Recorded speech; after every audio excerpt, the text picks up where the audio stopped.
नमस्कार मैत्रिणींनो, आज बनवूया 5 मिनिटांमध्ये होणारा गव्हाच्या पिठाचा पदार्थ।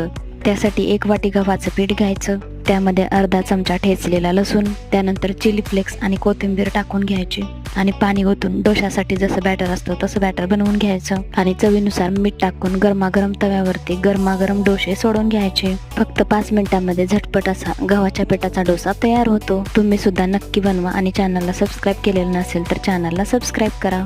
Thanks for watching.